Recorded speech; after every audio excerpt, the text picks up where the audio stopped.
Anefi zingasakona zeya. Ndodela munna. Anefi zopara. Anaula mfumakazi. Anefi unabucha. Ndingamuita na Kristo. Ndamuchencha.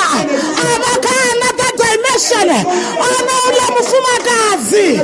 Anefi ngo asikona zeyi. Abalabo para. Ari ndiene wenda dela yene. Ndiene wenda dela yene.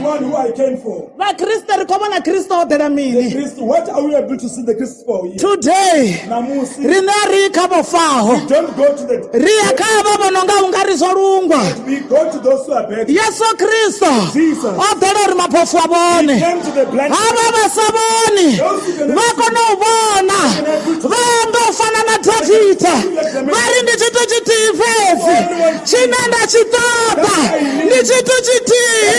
Chinanda chirira. Usura dunia Yehova. Maduba ote. Abuchiro hanga. Zina la mzimu ngalilo shiwe. Amen. Kababu semngana bari batodani. Ask your neighbor what you want. Zina la mzimu ngalilo shiwe.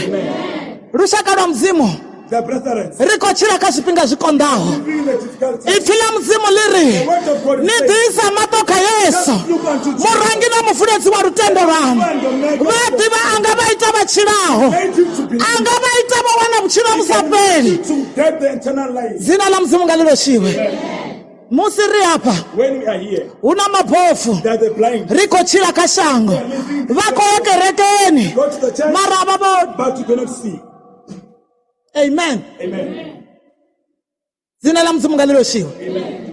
Vako yake rekeni marabaiti You mini. go to church, but you cannot see. Ufana na Israeli. Like the Israelites, Baba buzofi baye Kanana. they've been told to go to the land of Kanana ndika Christ. the Canaan is the Christ. Maraba mapofu. But they were blind. Vachizokori. They were saying Nama. meat, Zuliwa. food, Dora. thirst. Amen.